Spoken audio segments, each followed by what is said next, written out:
Good sir. Thank you, sir. Would you like a... Yes, I would like a coaster, sir. No coaster? I ain't only worried about coasters. Sure. You know what my buddy Ryan uses for coasters, and I thought it was a really cool idea? CDs. What's that? Make sure you're Better. Skull He uses suckers. 3.5-inch floppy drives. Oh, really? Yeah, really great idea for a coaster, The I old thought. school. That's badass. You don't have any other use for them. No. Well, I mean, actually, he does because of where he works. They still use that for him as backup because he works for you know what they do is they take all the like government shit that's done. It's still done by paper, like marriage licenses, car insurance, shit like that, and they convert it over to digital. But I remember those things, but... oh, I do too because I remember that old tactical vest you had when we were growing up. That black SWAT tactical vest you had when we were growing up. It was put out by... I even remember the Black Hawk. Black Hawk. Yeah, okay. Remember it had the big pocket in the front Oh, yeah. for those big ass that fucking was, when we discs. played paintball, Yeah. that was what we used for our flag. Yep. Those discs. I remember that, yeah. It was years ago. Hey, we played Capture the Flag, and it was a disc. You had to go get the disc and get it back to your bag. Hey. You get it and you put it in your Talk pocket. in your mic, bro. Oh, we started. I didn't realize we started. My bad. You had to steal the mic. So anyway, welcome to the Drakecast episode 5. If you can't hear Smith, well, consider yourself blessed. But if you can't hear him, it's because you hurt your throat doing something, right? I know how he hurt his throat. It's called the flu, and I've lost my voice. Flew my ass. Unless the flu. We had to do a Right. show, though, because we've been delaying it because of his illness for like a month now. No, it's because nobody wants to hang out with you. You can only get them over here if it's with me. I think it's the other way around. Nobody wants to hang out with him. I think he hurt his throat. I think he did too. No. It's okay. We won't judge you. Sounds like you're already judging me. Well, we are, but secretly. It just sounds a little jealous. You didn't get as much action as I did. So, okay. So I can already tell it's going to be an off time. No. So what I'm not a giver. I'm a receiver, friend. Since this is also becoming a tradition here, tell us about this shirt that you're wearing. This jersey. This is my Optimus Prime jersey. It's, I don't know, pretty kick-ass, I think. Is that like a legit jersey material? Yeah.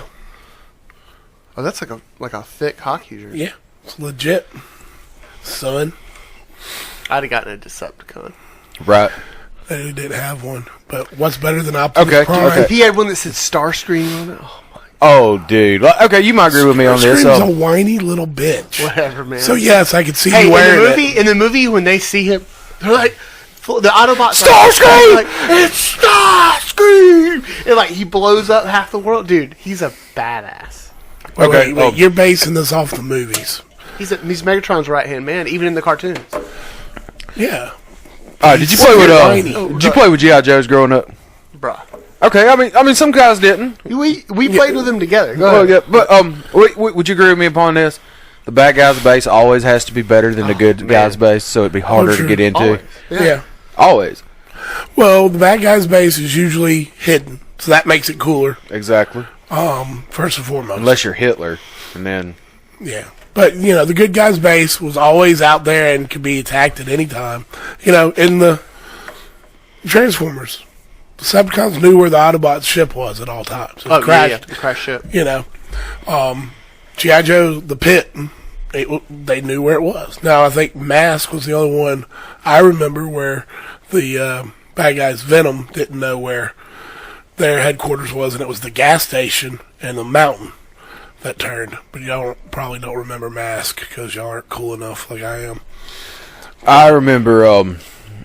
I think the most ridiculous bad guy place was the bad guy from Voltron because it was like planet bad murder capital or something like that. It was the alien race. I can't think of the planet's name, but Man. What was that? Well, they didn't even really, because they were coming and attacking the planet where Voltron was, Ares. So it was more like they never even went to their base. It was kind of, they're always just fending off attacks from probably a spaceship and stuff like that. So when maybe I'm mixing something up because I thought, you know what, I'm thinking about Robotech. I'm sorry. You remember that? I do, but I wasn't into it like other people were. Yeah, I never really got into it. It was like, of all the animes, I thought it was like... Oh, that was one of the best animes for the time. You know, that's what really put it off over here, that and Dragon Ball. So, real quick, just letting everyone know about a cool product. You already know about it, but I bought one of those wooden polished American flags. It's in the house now. Salty Dog flags. Beautiful work. Beautiful. And they inscribed it. Oh, nice. Personalized inscription. I'll show it to you later when we're done. It's beautiful. Nice. I was originally wanting a bigger one, but I think it was any bigger. It'd been too busy on the wall. Because the wall is already kind of good looking anyway with the boards. So I think it worked out pretty good. But pretty high gloss. It's good stuff. But nice. Big shout out to Mr. Dick for coming up here and hanging that. For hanging it, yeah. So, all right, let's jump right in, guys. Okay. Have you guys seen the Pamela Anderson? You know the Me Too thing, right? Yeah, what surprised me about Pamela Anderson talking, I was expecting some kind of dumb woman, stereotypical blonde, not going to know what she's talking about, and just be like, oh my God, yada, yada, yada. And then she blows my mind. Like, holy shit, dude. Like, I didn't think she would be that intelligent. No, I mean, just her quote. Like, I'm going to read a little bit of it, okay? So basically, she's having an interview with Kelly. What's her name? Oh, God, it's one of those morning news. Is it Kelly Anderson? No. I can't remember her name, but not Kelly Ripa from. No, she asked her about the Me Too thing, and she's talking about it not in reference to society, but in reference to Hollywood, like not all of society. Okay, so she says. But basically, the interview starts. She's talking about these private screenings that these celebrities are going on, and she asked she asked Anderson if she thinks that there's any legitimacy to these or if they're victims, basically. And Anderson says no, giving off a laugh. I think it was common knowledge that certain producers and certain people in Hollywood are people to avoid privately. You know what you're getting into if you go to a hotel room alone. Well, already we're starting off on like very common sense. Like, okay, and then Kelly responds, well, a lot of women talk about how they felt. Their agents set it up. Their agents wouldn't put them in a dangerous position. This is a famous guy. Well, okay, to which she says, send somebody with them. That's what they should have done, Anderson said. I just think there's an easy way to remedy that. It's not a good excuse. So she continues, and this is where you really see how what we were talking about, how Anderson's way more intelligent than I would have given her credit for. She says, when I came to Hollywood, of course I had lots of offers to do private auditions and things that made absolutely no sense. Just common sense. Don't go to a hotel room alone. If someone answers the door in a bathrobe, leave. You know, common sense. Hollywood is very seductive, and people want to be famous. Okay? Now, remember we talked last time about how if you're outside Hollywood, you're looking in, you know that this stuff exists. Mm-hmm. And to play the victim is just kind of like, well, no one held a gun to your head. This is not someone that works at IBM and is told to get a promotion after they've been with the company for 10 years, you have to do sexual favors. Exactly. This is Hollywood. Mm-hmm. Anyway, so this is where I'll read some just to show you how she is. It says feminists pounced on her comments and tried to say she was victim blaming. This is Anderson again. I think this narrative of victim blaming and lack of solidarity is trying to coerce me and others into a consensus on something that should be debated and discussed broadly. There are a lot of self-protection. So it's not victim blaming to look at an issue from an angle of women being aware of certain problems and how to spot them and to fight them. Okay, so she's basically saying women should be prepared for this and women should know how to say no. I mean, this is like, It's amazing. It's just Yeah, I never would have pictured that in an argument about sexual harassment, Pamela Anderson would be the voice of reasoning. Right. Well, right. she probably dealt with a lot of it with her time in Hollywood. Oh, that's like I mean and so she's probably a pretty good source on the material. And if she's sitting there going, "No, you know what you're getting into," or if you're just doing dumb stuff, you can't really claim victimhood when you go along with it.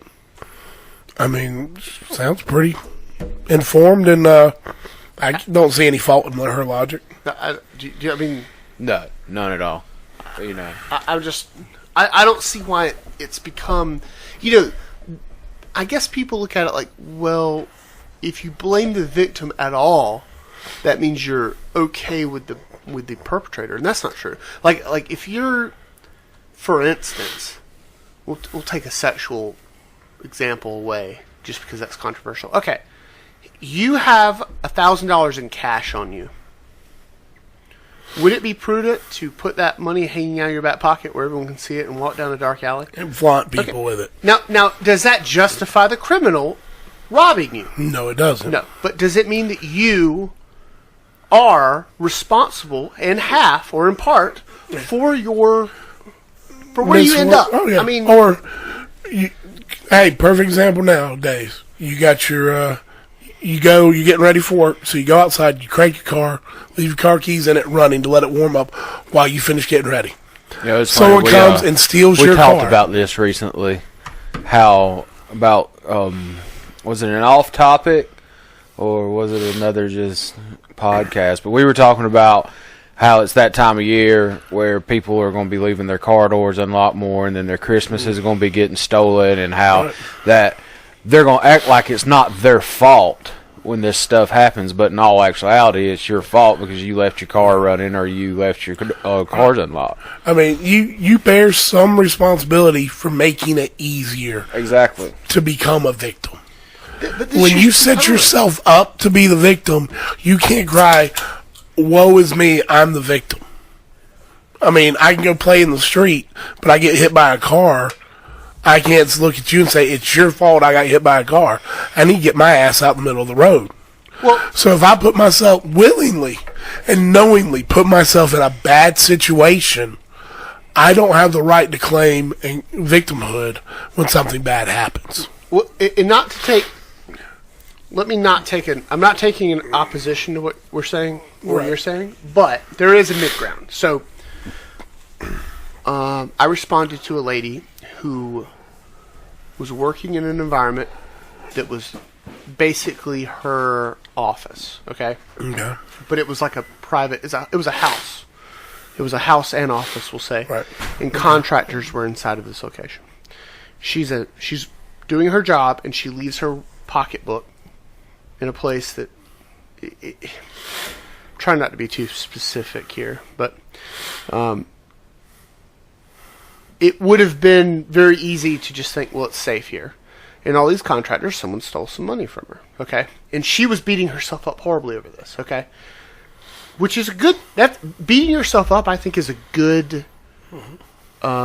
survival tactic that humans have. I mean, it helps you grow. And helps Right. you learn from a mistake to So- not put yourself in the same situation. Yeah. So she's beating herself up and feeling very horrible for herself. And I said this from the bottom of my heart, and I meant it to her.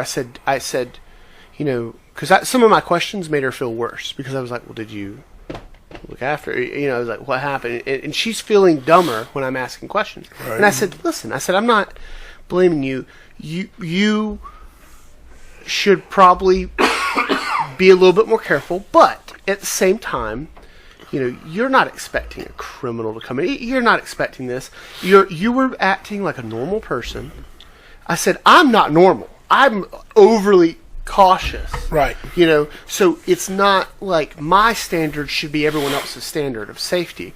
But this Me Too thing is different. This is not a person simply like if I left a car unlocked where I live, I mean, what are the chances, Is it my fault if someone breaks in? Yeah, okay, but it's very unlikely, right? Right. This is not that. This is, you're a young Scarlet in Hollywood. You, like Anderson, you should know that this is a possibility. I mean, Right. I mean, and we're all given a gut instinct.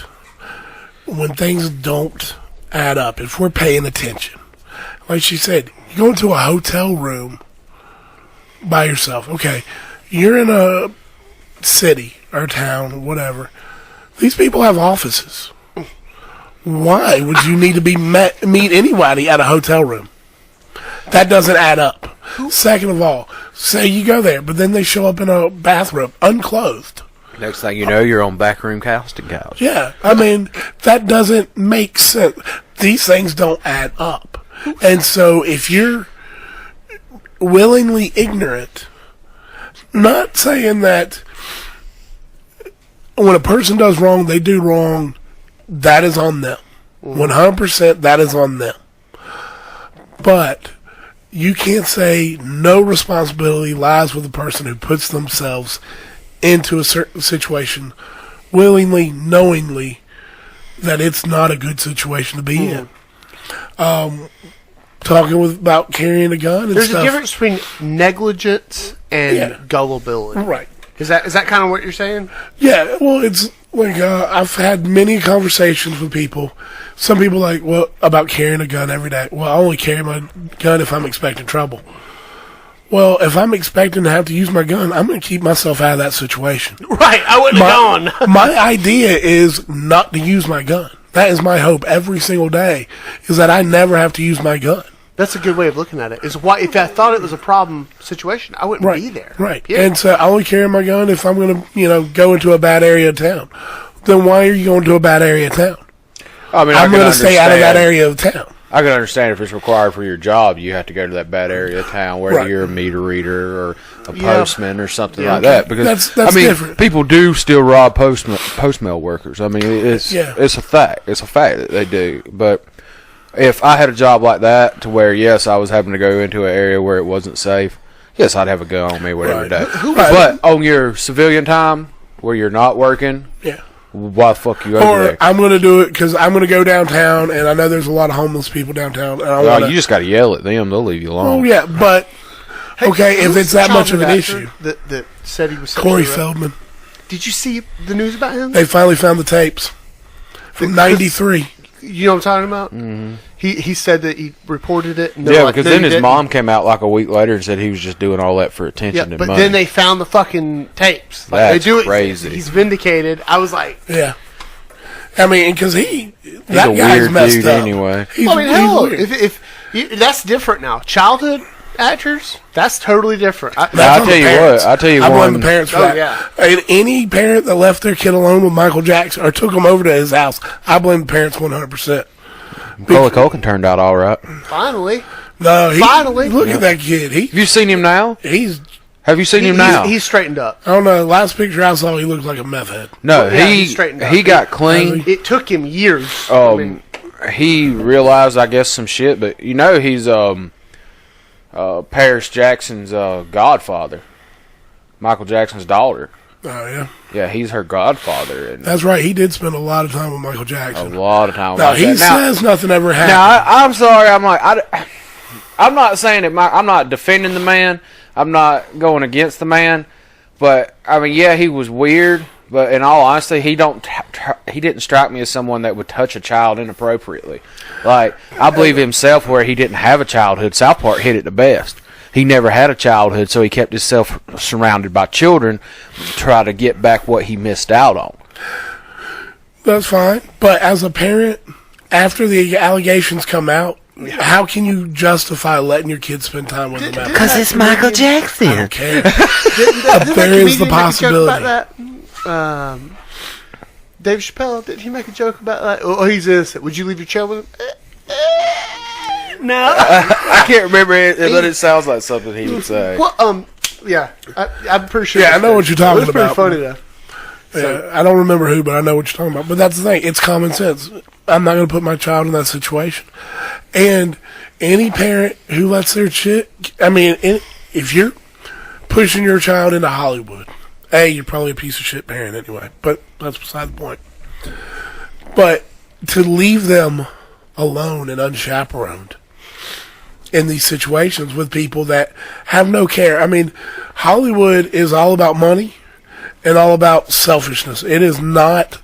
Nowhere is there, oh, we just want to look out for people. No, it's a dog-eat-dog world. It's a jungle, as they say. Everyone looks out for their own interests. So why would you leave children unattended in that? Because you're looking out for your children's interest. To get anywhere in Hollywood, you got to do something sexual. True, but why are you going to sacrifice your kids? I mean, to me, that's selfish. Because people want money. That's what it and that's boils what it down to. is. Like I said, you're a Money. POS parent. Yeah. Yeah. I think every aspect of Hollywood, everything that puts people in the limelight has a very high level of corruption. Mm-hmm. I mean, just it's ignorant to ignore that, especially with your children. Most definitely. Yeah. We were talking about kind of news, feeling that same thing I saw not to get too much in the numbers. And one thing I'll say about this, I've learned because I've been doing a lot of stuff for like shootings and like racial violence. There are no 100% accurate statistics on any of this shit. If you go by the FBI and you realize how many departments actually report to them, it's not all of them. If you go by Department of Justice, they have a little bit different numbers. So, again, not to get bogged down in the numbers, but in general, the study I saw said that firearm-related deaths have been down. This one says firearm homicides have dropped 39% since 1993 to now, till 2014. They're probably lower now. So that's really good, right? And then non-fatal firearm victimization has gone down 69% in the same time span. So why does the media reflect otherwise? And Sorry about that.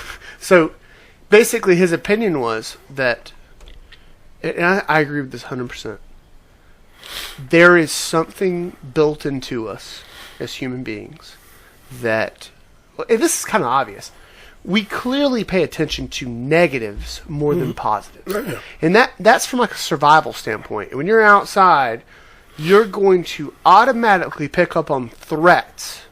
You're going to automatically pick up on climate changes that negatively affect you. You're going to pick up on animals that can harm you more than you're going to pick up on animals that are insignificant. You're going to notice the wolf before you notice the rabbit. Right. So we have evolved to care more about negatives, right? So when you're a news organization, you clearly would do better in ratings to bring forth negative information over positive. Well, information. it's negative sales. Death, scandal, and sex Right. are the three things that sell. Anything else, no one cares about. If you have a good experience somewhere, I bought those monsters for you. I didn't have a negative experience. I went in. It might be a little loud. I'm not sure. I walked in. I found what I needed. I paid for it and I left. A good, normal transaction. Nothing happened. I'm not going to tell you about it. If I walked in and something crazy, they didn't have it, Yep. or the cashier, the workers were rude or whatever, I'd be in here, but you wouldn't believe what happened. It's drama. It's a story to tell. People don't care about the good news. Right. That's why good news is always on the back page of the newspaper or whatever. What everyone cares about is what's bad. Why do we care? Who knows? Is it because we like the story and the drama? Is it because we want to compare and be like, well, I'm better than this, or I didn't have to deal with this. It makes my life interesting. Whatever psychological reasoning, I don't know. But negative sells. Bad news travels faster and farther than good news. You have a good experience, you can tell maybe one or two people. You have a bad experience, you can tell everybody you come in contact with for 3 months down the line. Oh, yeah? Well, 3 months ago, this happened. Oh, longer than that even. Yeah. Yeah. But someone buys your coffee in front of you in line, you might talk about it for 2 days. Oh, yeah, it's a guy, someone that already paid for it, and it was free, it was great, it was blah, blah, blah. But I'm going to tell everybody. I'm going to tell them as I'm drinking it. And I might tell 2 or 3 other people, but then that's it. Yeah. Because no one cares. Well, honestly. But I do think that is something we've evolved into. But let's talk about some good news. So you're pregnant? I noticed a little bit of. It's a boy. I noticed the glow. So Scott and I have. Oh, y'all are getting married? We are. No, we've both kind of been interested in, I'll say, not just one professor, but kind of a little bit of a movement of self-improvement recently. Is that I'm trying to speak broadly about it, but there's a doctor I talk about, some Jordan Peterson, and he's been very influential in my life. Yes, I would agree wholeheartedly, because when you turned me on to him, I was like, holy shit, this guy gets it, and he ain't shooting me no shit. Right. So talking about kind of tactics to improve your life. Okay. And I think it generally comes from, correct me if I'm wrong on this, but I would say, well, there's a lot of very specific tactics, and we'll talk about those in a little bit, but as far as the general mentality it comes from, is there's 2 ways to look at the world. One is, nihilistic, nothing matters. Nothing you do matters because you're a drop in the bucket. No one will know who you are in 100 years. No one will know anything you've done, more than likely, so nothing you do matters. Okay. And then his way of thinking would be everything, every action matters. It echoes in eternity. It affects other people. It influences the minds of those around you. So he would say, "Go all in." And actually, he's famous for. He says, you're already all in. You're going to die. So do your best. Yeah, most definitely. Yeah, I saw a thing on Facebook. It was talking about how the same type of people who, if they went back in time, wouldn't want to do anything for risk of the slightest change could alter history, the whole future. Mm-hmm. Are the same ones now that don't believe the slightest thing they do now would make a difference. Right. But it's true. Everything you do now will impact the future on some scale. I think it's more grand than you can imagine, especially when you talk about your interaction with other people. But there's some specific things that that we've been doing, and I know Scott wants to talk about kind of what we call burning, but I want to talk about one tactic he gave, the room. Yeah. Okay. Which, very simple philosophy. He says, if you really want a jump start to help you off, then try to get a room in your house perfect for you. And that doesn't mean like necessarily clean or whatever. That it should mean clean as well, but it means, what are your hobbies? What do you do in life? What do you need a room to assist you with? And if you can do that, if you can get a room, just one room, perfect, to where it facilitates your needs and it assists you in your goals in life, well, then you can work on your house, and then you can work on your yard, and then you can work. It exponentially grows, and you have more control. And it's a very simple thing, but it is actually, there's a lot of science behind this. It makes sense. They talk about in management and supervisors. Management starts at home. It doesn't start when you clock in. It starts when you get up in the morning. Yeah. What time you get up. It starts the night before, what time you go to bed, and what you've done to get ready. Mm-hmm. So, it's all about what you prepare and what you do at home affects how you do everything else in your life once you leave your home. Like this room, I have my wrestling mats, I have this bar, I have this area for the podcast, I have an area where friends can come and drink and have a good time, and I can play my video games, I can boxing, and I try to make it, and it's not finished yet by any means, but I know there's no targets. We need ventilation. I need a dartboard. Just joking. But you just need proper ventilations and a good backstop, and we can just pew pew from here. So, is there anything that you've taken away in particular that you want to talk about, or I know the burning is kind of like a broader. Yeah.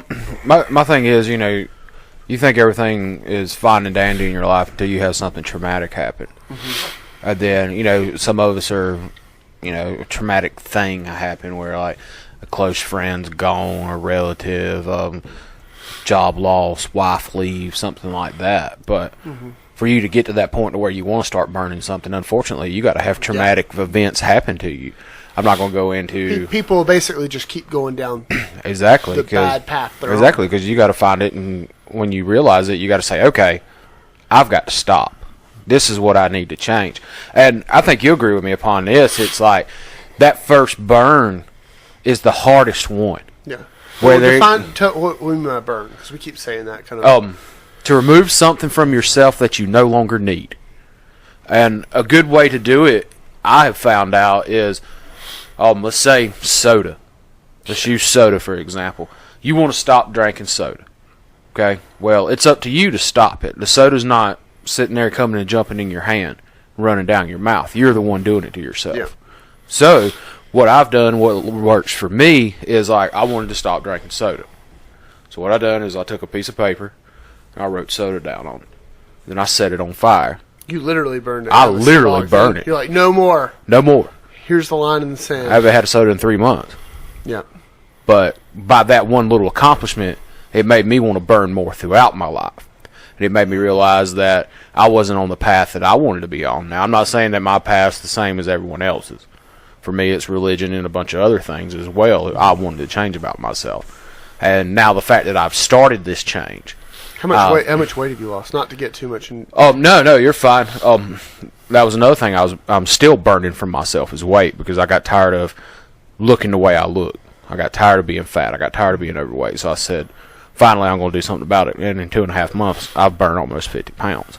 Nice. So, but once again, that's setting myself to do this. It's not just one of those things, I'm going to wake up in the morning and say I'm not going to do this, and then 2 days later I'm doing it again. Mm-hmm. You have to stick to it. For a lot of people, a great analogy of it would be Lent. Yeah. Lent's a great analogy of it. But it's permanent. Exactly. It's not for 1 month and then I'm back to eating cheeseburgers and pizza again. It's the rest of my life I've burnt this from me, and I'm making this new change stay around to rebuild. He uses a lot of symbolism. Yes, he does. When he talks, and he talks about Jung, and he basically said that when you give in to a urge of any kind, a negative one, whatever it is, you're letting that part of you grow, and it gets stronger.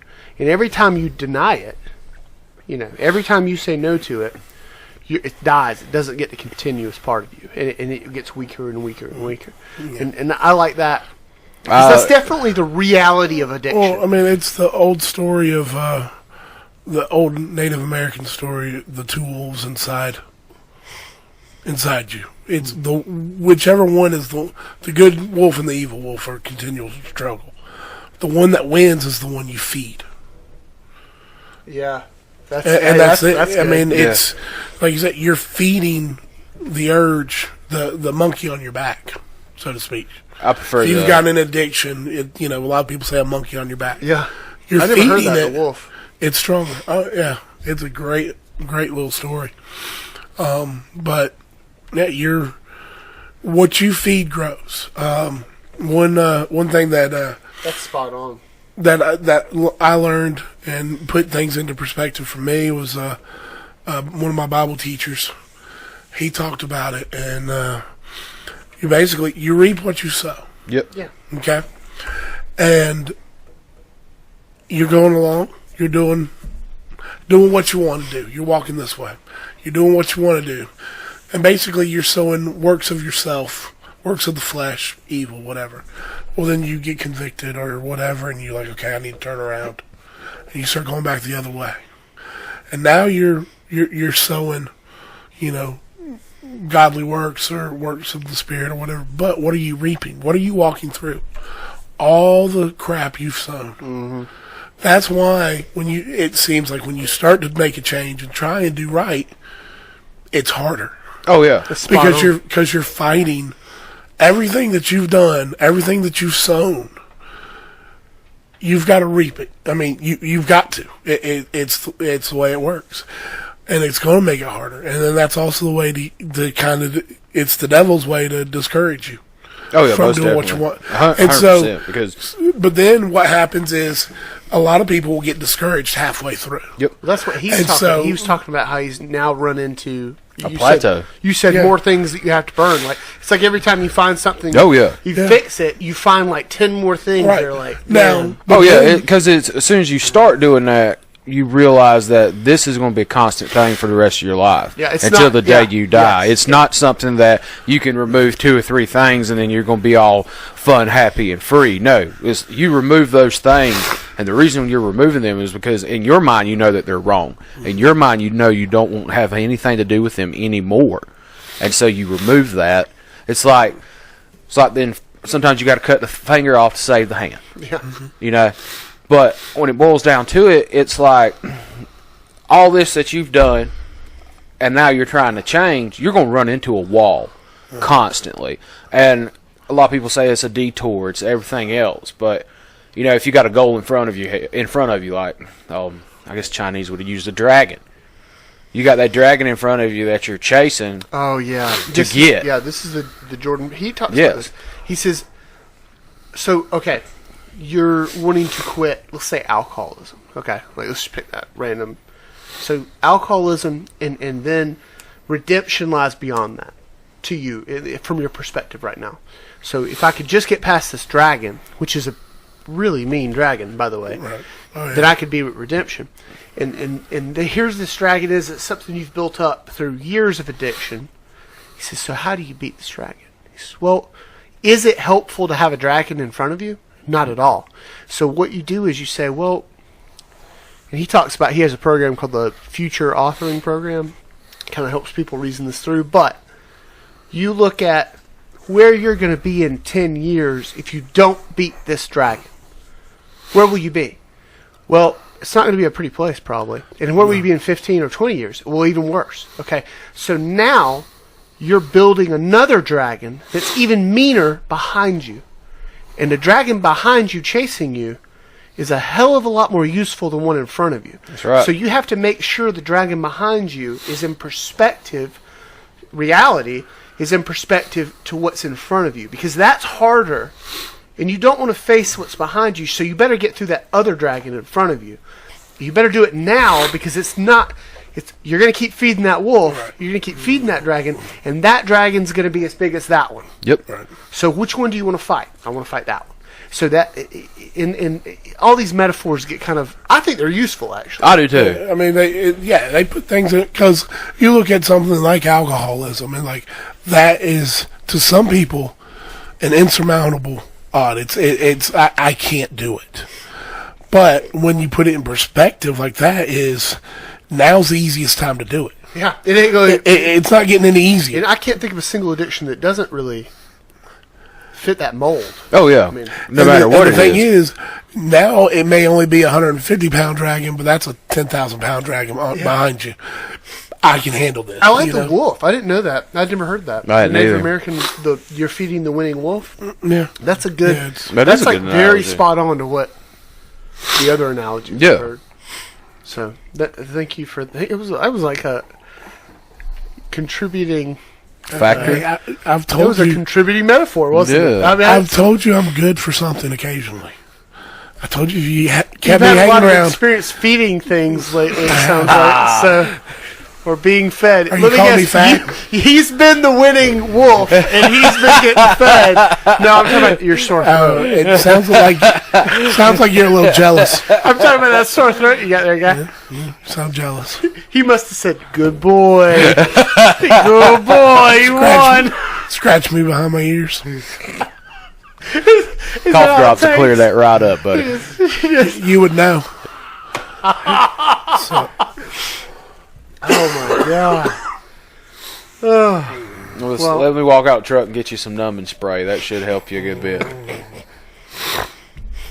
no, man. I don't think it's needed now.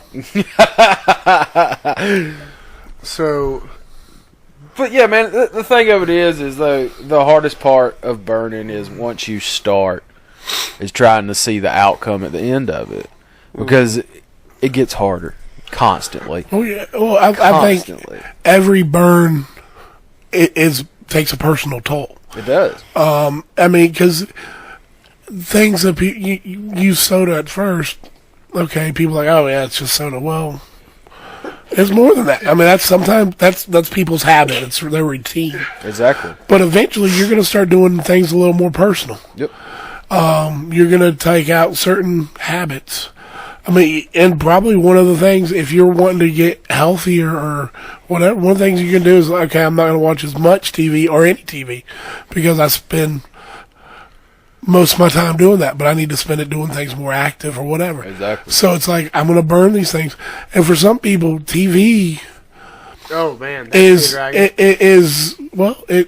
some people, it's all they have. Yeah, most Some definitely. people don't have friendships or relationships or, I live alone. I don't have anyone to go home to.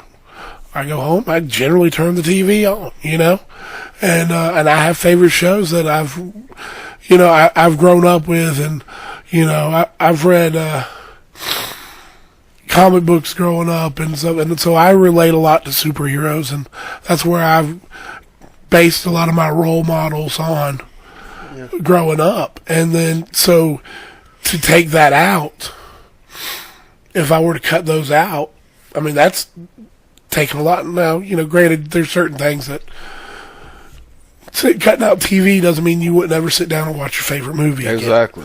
Or, but I know at one point I was doing it, and I was like, just in personal, I was like, I'm spending way too much time watching a bunch of nonsense. And so I made a point. No, I picked out a certain couple of shows. These are the only shows I'm going to follow from now on or for a while or whatever, because I need to do these other things. Yeah. I'm neglecting other responsibilities. Yep.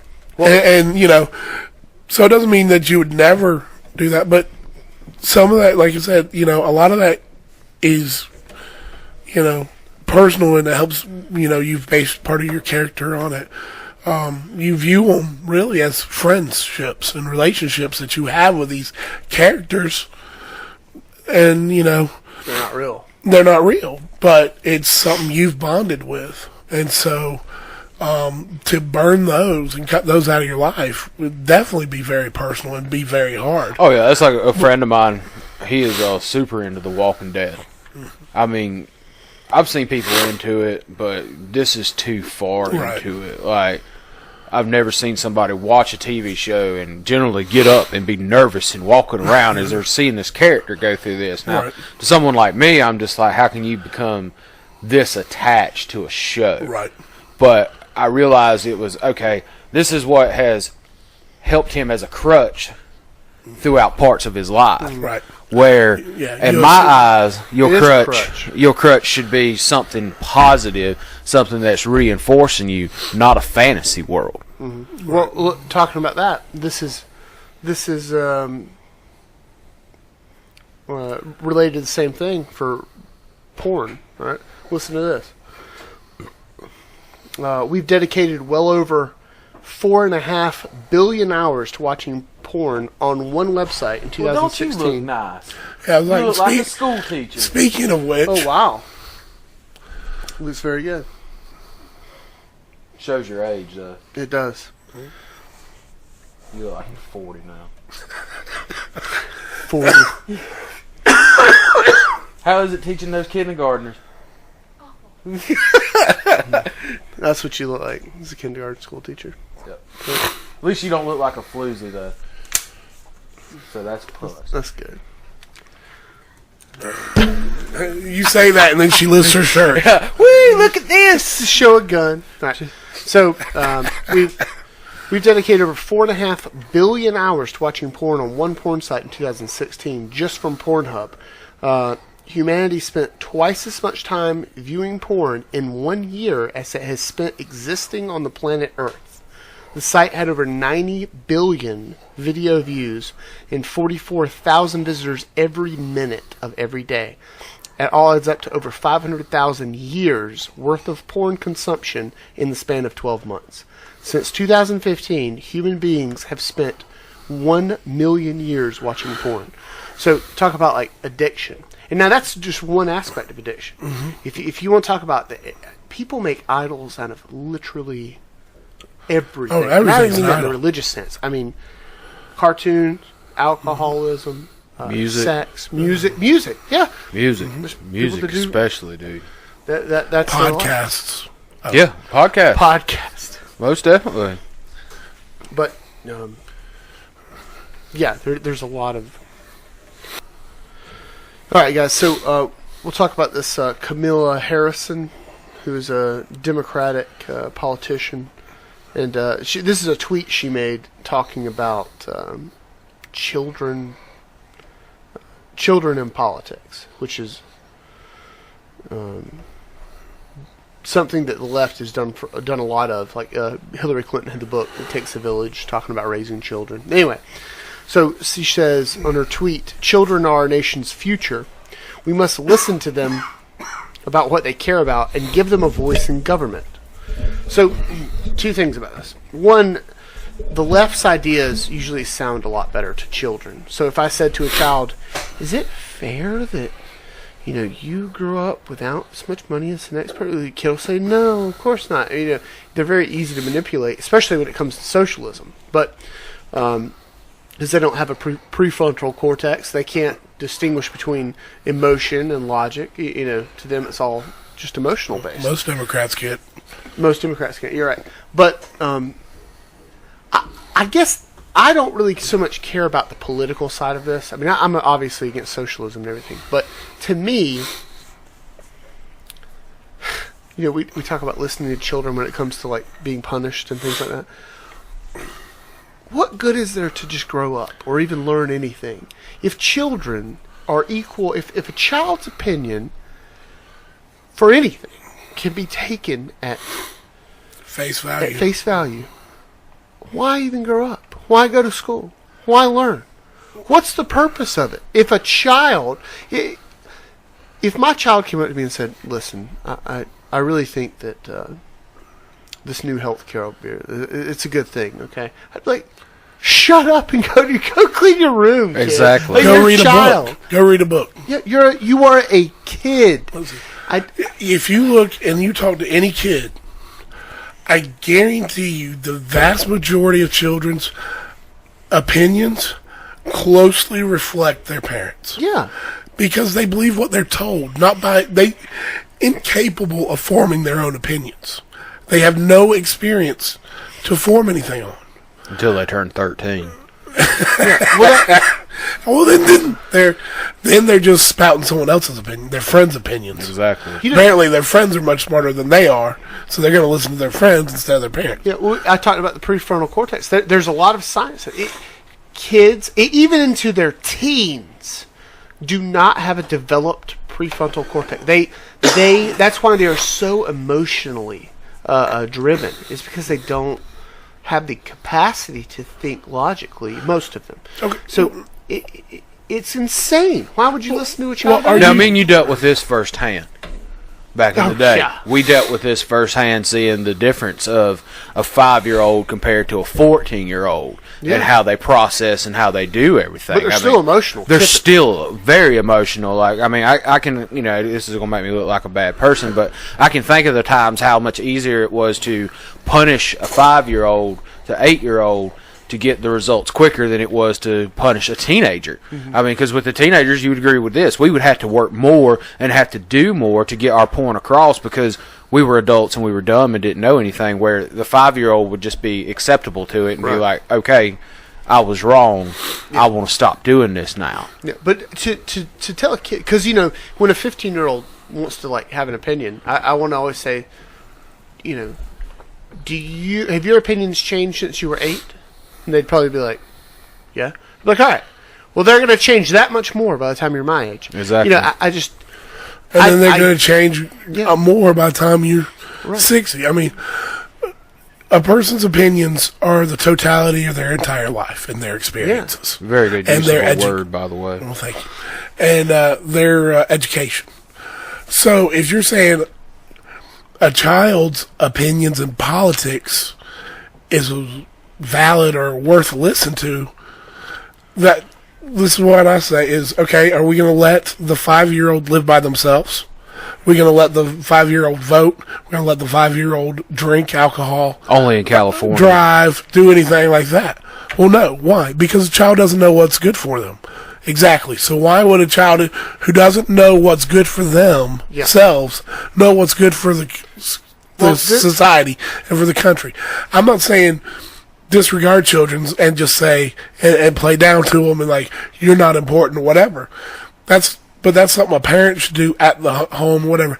They don't need a voice in government. Their voice is their parents. Yeah. Well, also there's another very popular, pop culture event that you and I will definitely remember. I think it still happens, but I think a part of this it can again.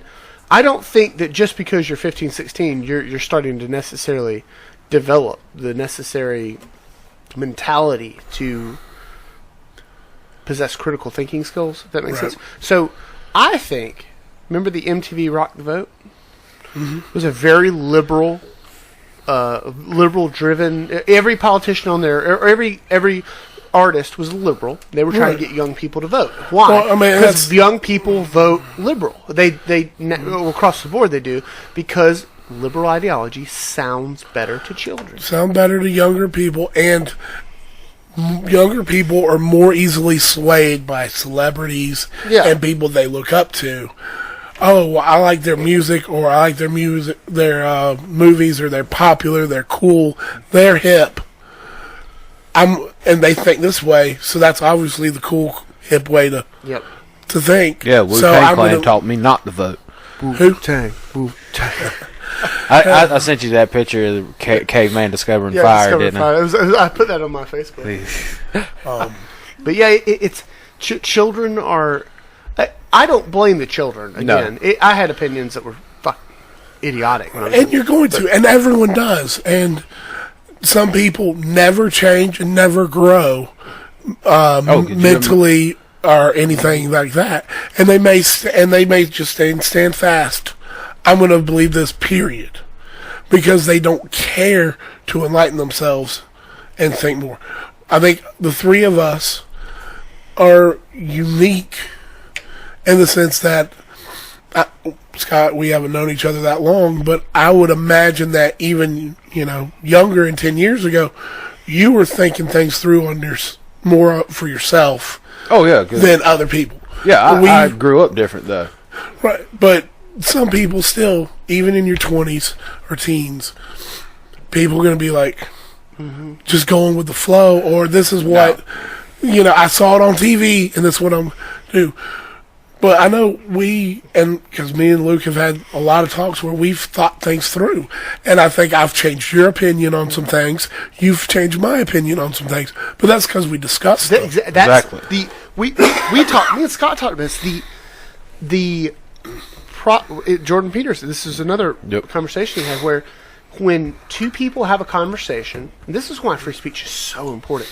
When two people have a conversation, and one of them is challenging the ideas of another, it is a painful it's painful. Yeah. It's painful to be wrong. It's painful to be faced with a reality that basically your internal layout or map of reality is shown to be not accurate. And you're like, well, I thought this, but he's making some good points. That is a painful process, and that is why the First Amendment is needed, is because people get upset. People get very upset. They get very butthurt when they are faced with different information. That's like I'm not gonna name no names, but I'm going. A friend of mine, he's in his late 30s, coming up on 40. Okay, now he is what we would call a man child. Right. Yeah. Like I'm not saying as a man child like somebody who wears a diaper and carries around a bottle and some sexual weird fantasy or whatever. But no, like those exist. Yes, those do exist. Know what I'm doing tomorrow? Ha. But the thing of it is, like, he's one of the people. It doesn't realize that he's a man child. Like, you're 40 years old and your life revolves around you going and getting video games or getting a new knife or showing things off like you're 16. Okay, this is a problem. But that's also the type of person of when you're arguing that their fact is wrong, what do? They get upset. And how do they act when they get upset? In my experience, I'm not sure. They probably don't want to. They try to sever that. They sever that off, or they'll take the approach of it as a teenager, which is, you're wrong, walk away, or sit there and scream and argue with you. Right. Now, when you see a grown man acting this way, it makes you realize that this person was never open to change. Right. That was never open to different possibilities, that they're stuck in their same opinions that they had as a teenager. Mm-hmm. And a lot of people can say, well, that's due to closed-mindedness and things like that. Yes, that is a part of it. But the other part of it is most of your man children and most of your people that are like that are addicts of some form or another. And the reason why is I believe that when you do start doing your drug of choice or stuff like that, it remains to keep you in that mental stage that you are in your life. It holds your development Yeah, back. it retards your Any development. crutch can hold your development back, actually, Right. because you fall back to it. But the going back to the children example, this is the side effect of this. If you go to y4vra.org, which is the Youth for Voters' Rights Amendment, having a voice and making a difference. This is a movement for children to have a voice in government. Totally unrelated to what I just brought. But okay, let me say one thing. I'm cut you off on this. I can remember when I was real young, when I'm pretty sure everybody here had to do it. Go to the voting hall with your parents while they were voting and everything else. Mm-hmm. Now, one I went to was at a fire station. The fire department was really cool. I think mine was too. Oh, yeah. They let the kids come in and vote. Okay. Now this is going back to what you're saying, and they would tally all the votes, put a board up. Kids voted for, yada yada yada. You know how many years Mickey Mouse won? Oh, a lot. A lot. I'm sure. And you're saying that government have an influence on children? Well, or children should have an influence on government? And this is a long write-up. That's all it takes. I want you to stop me when I say something that's very obviously wrong. Okay. You ready? Stop. The government of the United States no longer represents any of the American people. Stop. Okay. All right, this is the kind of propaganda. This is the first sentence. I'm not picking and choosing, guys. This is sentence number 1, and we haven't even gotten to a period yet. That's just comma. But the burden of change falls largely upon the young who have the motivation and energy to change their future. These millennials. They don't want to change. These millennials. Have you heard about that millennial school where you pay so much and then it teaches millennials how to be productive members of society? Shit. I shit you not. I'm not going to go further than that, but that's the rock the vote. That's the modern day rock the vote, and it's sad, man. It's sad to see. I don't know. I'm not Republican or Democrat. I'm really not either. Actually, the longer I'm very conservative. Yeah, I'm not exactly. I'm not. I would say I'm a constitutional conservative. I think Republicans actually have dropped the ball so much recently. But the thing is, we as a people keep electing the same people and the same types of people into office. Someone like us were to run, they wouldn't get any votes. Oh no, and it's because we don't have the money influence.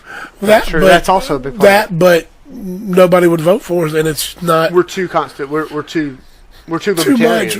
But people are scared, and they're still going to vote the same way. Yeah. I mean, I will be honest. I'm completely shocked that someone like Trump won, who came out and more or less told it how it was. Well, he didn't spoke his own mind. He didn't sugarcoat his opinion. He spoke his own mind. He wasn't pushing any his popular agenda or that's backed by businesses and stuff like that. He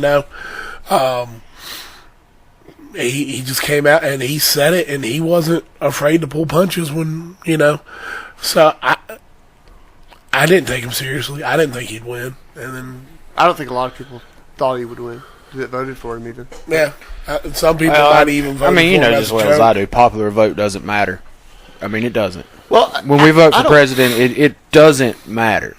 I hate to break it to all these people, but it don't matter. The only thing it really matters that you vote for is what's going on in your state. See, I wish we could get back to a state like this new concealed. Okay, we'll segue into guns here, the shootings, but the the federal carry law is either has passed or it's got passed the House. I think it passed the House. But the thing for is, people who, me myself included, explain what the federal Okay, carry yeah. law is. So it's a federal reciprocity, meaning that if a state issues you a concealed carry permit holder, Okay. that is good in any state. Now, there's two things to say about that. One, it's not. New York's not going to accept them. No. California's probably not going to accept them. But because they don't accept they're sanctuary cities, they don't listen to federal law. Right, but I mean, you have a leg to stand on. They got to accept your driver's license. But here's number two: is now we have given another avenue for the federal government to have control over concealed carry permit holders. Also what's big about this is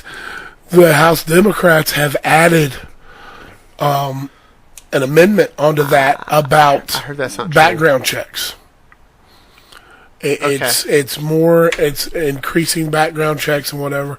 The background checks are significant. Here's the thing: there was something else to it, but it's more from hospitals and other things like that.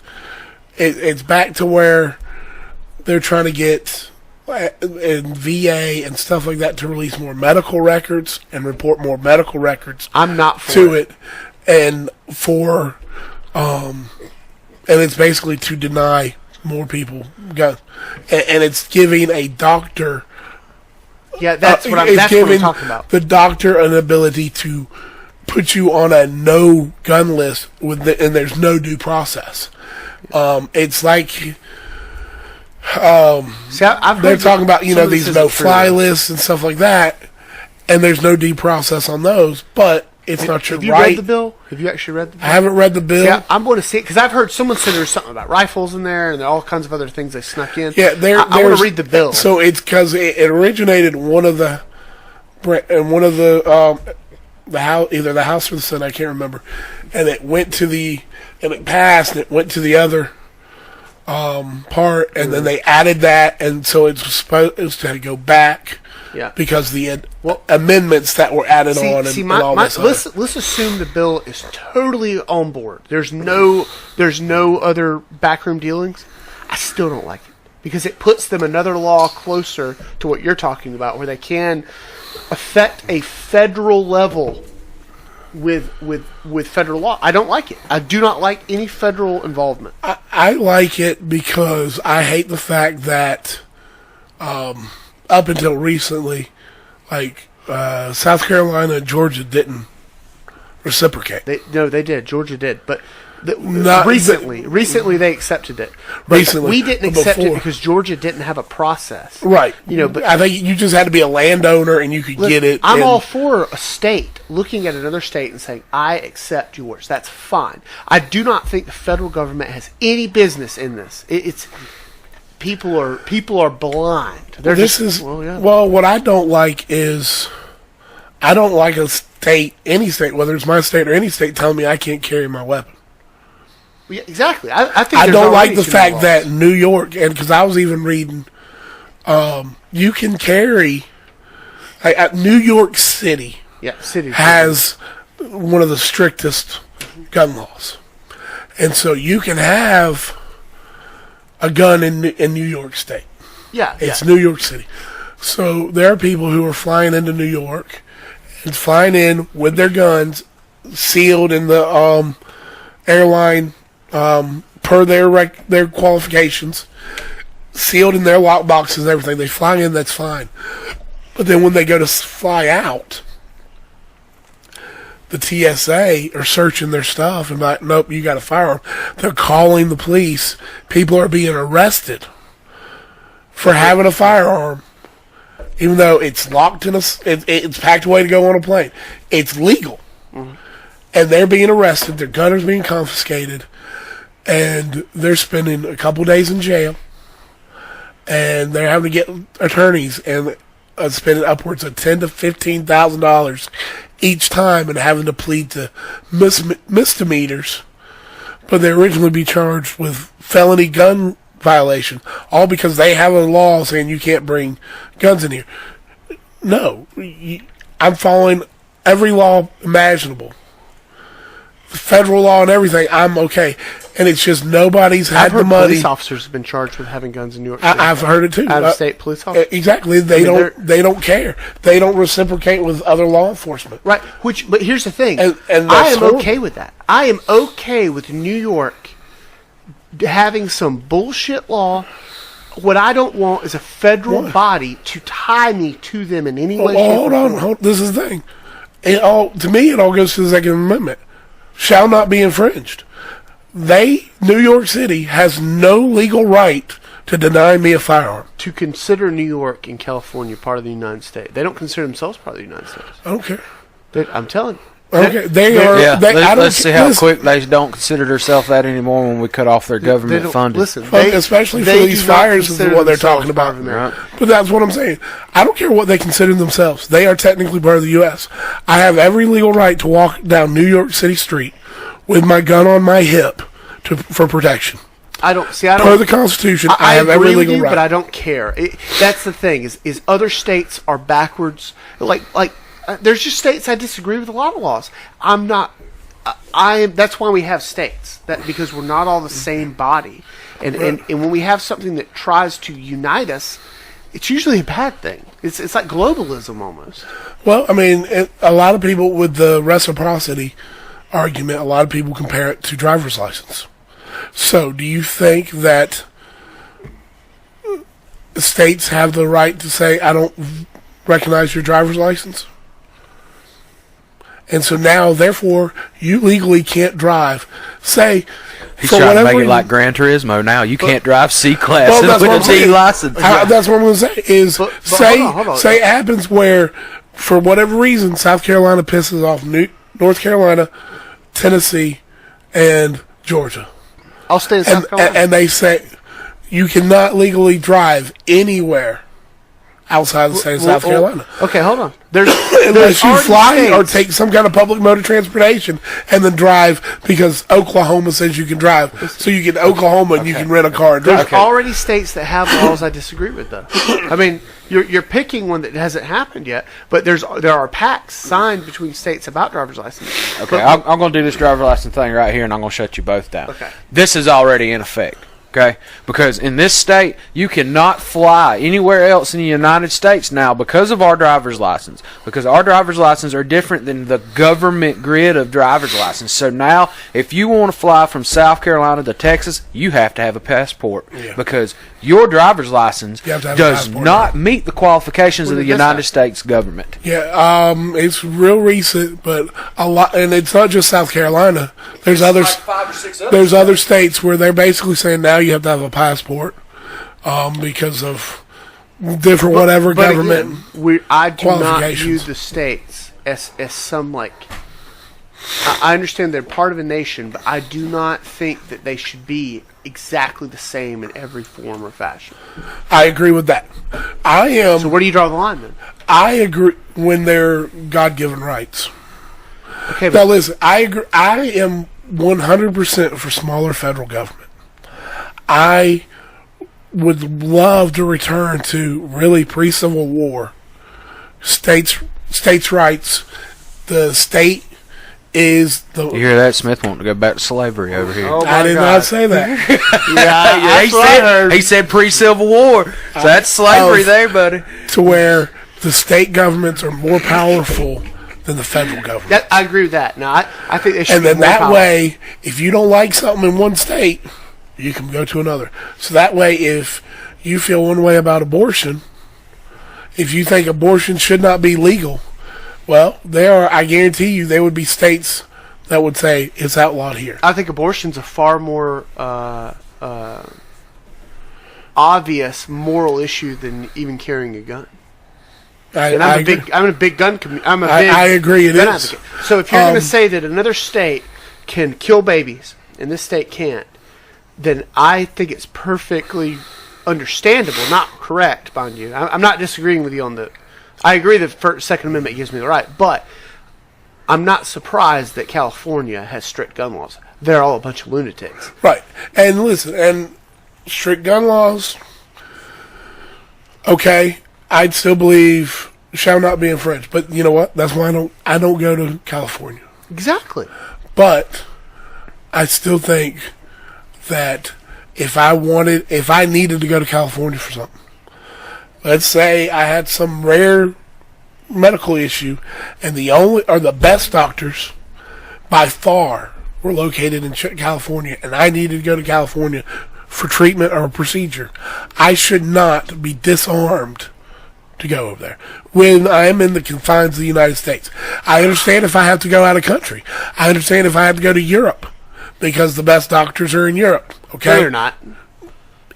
maybe in this one area or what. I'm just saying. I'm just using an analogy. Now, if I want to go on vacation to California, that's one thing. I can understand. But if I need to go for business, say I'm a truck driver and I got to go through New York City, I have to deliver in New York City per my job, I should be able to have my weapon on me. And I should not have to worry about any kind of reprisal because I am practicing my constitutional God-given right. Do you know what country, just off subject, do you know what country has the lowest hospital deaths in the world? Lowest hospital deaths? Probably one that doesn't have a hospital. So America. We have the lowest hospital rate. Do you know what the second closest is? Canada, England. England. Do you know what the difference is between those two? Probably drastic. 45%. Oh, hold on, I want to make sure I'm right. England has a 45% higher rate of hospital deaths than the leading country, which is America. So I just want to make sure, because you said better doctors. Actually, socialism has ruined them. They are losing, on average, every year, 8,000 physicians a year because no one wants to work for them. You realize I was making just an analogy. But I wasn't saying that I understand that. Europe had better doctors. However, that's say something- on this one rare medical issue, a better doctor was located. That's actually there. for my next the Drakecast. We're going to talk about socialized healthcare. So I'd already done some research on that. My bad. How You doing? wanted to be a prick. Okay. Well, So- I think we need to we're going to wrap this up. So Yeah, because Scott, come sign off with us so we can start the next one. But yeah. So you anyway, didn't next wanna talk time about I'll what I prove. want to talk about. I'll be see. proving Jason Smith wrong on more things. And Drakecast Negative. number That 6. doesn't happen very That sounds often. fun. I kind of want to be a part of that one. Okay, you can come. We need to pick some things. Y'all want to try and tag team me? Is that what I'm hearing? Oh, there ain't no try to it, buddy. All right, All right, then. guys. Hope you enjoyed the 5th episode. Number 5. It's number 5. That's impressive. We filmed at number 5 and it had to get squashed. Yeah. Anyway. Oh yeah, that's because you invited a ginger. Check out the other off topic. Yeah, off topic we'll be doing soon. So stay safe. We'll see you guys in the next episode. Peace. Go Tigers.